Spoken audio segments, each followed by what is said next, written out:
Hi, my name is Soon Kaylee Shim. This is the video log of Module 3, Activity 1. I'm going to use teacher interviews and student survey findings to find out how technology can be used to maximize instructions of learners I serve. For teacher interviews, I prepare a total of 8 questions. Some I asked questions on Google Forms so I can collate the results. Some I asked them personally over the phone.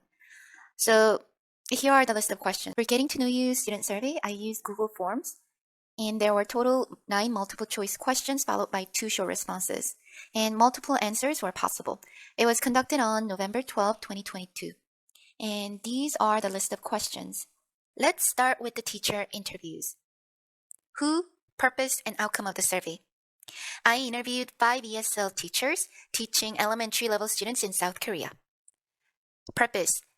The purpose was to find out how they integrate technology in their lesson plans and their biggest concerns they keep in mind when using technology. First, I started with the question, define technology. What do you consider as technology?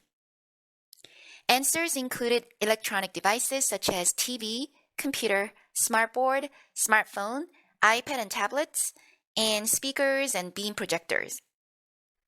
Now, what are useful technology and devices or apps that they use?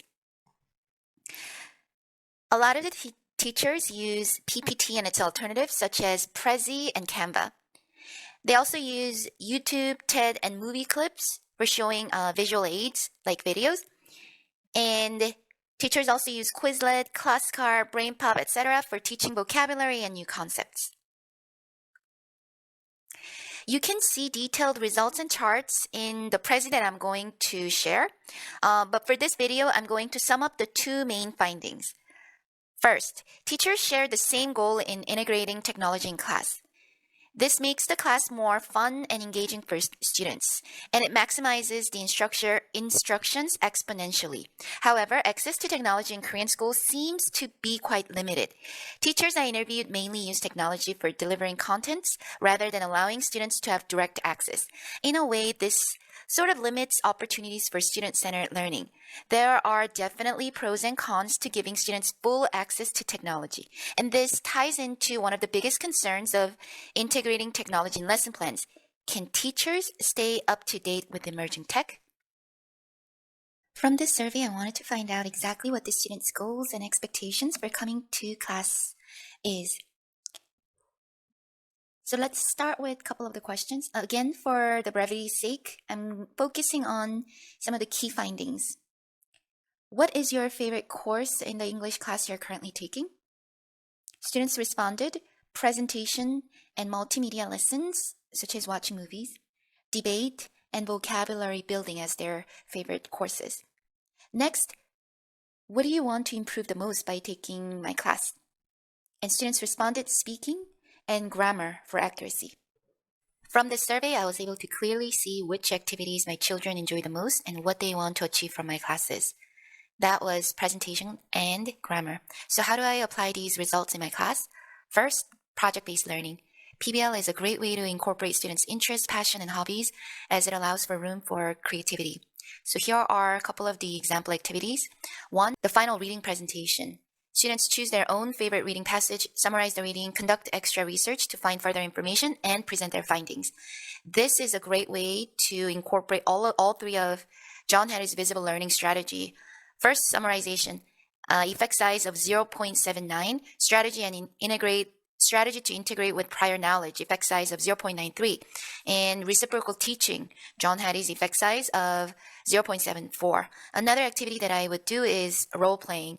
It's a great way to allow students to investigate in real world problems and solutions by enacting a real life scenario. Again, John Hattie's visible learning strategy, communication skills and strategies, 0.43 effect size. Next, game-based learning. Now, GBL is teaching through repetition, failure, and accomplishment of goals. Here are a couple of the activities that I would do. First, Wheel of Fortune. This helps students with spelling and vocabulary. Second, Class Card Battle. It's a Korean online app in which students can study their vocabulary words by games and competing with other class, like a class, literally class card battle. Last but not least, Jeopardy. This is a game that allows students to review different concepts and vocabulary in class. Now, using the findings from student surveys and teacher interviews, let's talk about how to effectively use technology to maximize student-centered learning. My students who are elementary school students want fun and interactive English class. This means that speaking portions should be maximized rather than having students passively listen to lectures and being receptive. Multimedia lesson is huge in ESL class. Using multimedia, students can maximize their input and become creators of their own work. For older learners between ages 12 to 16 years of age, multimedia presentations can help them apply and integrate their English skills. For younger English learners, examples would include shadowing assignments and using Flipgrid to upload their responses, etc. In short, technology can be integrated to meet the learning outcomes of different age groups. Next, students with special needs, such as speech and language impairment. As discussed in the previous virtual class, interventions can be made with assistive technology. For example, for speech and language impaired learners, use of graphic organizers such as Xmind can be used to help students understand language concepts. Also, using instant messaging apps such as WhatsApp or Kakao to develop procedure for the students to ask for direct help outside of classroom can be possible with technology. Last but not least, for English language learners, visual media is a great way to engage students and help them become media literate. Here are the resources I've used for students with special needs. And thank you all to those who participated in the survey, and thanks for watching.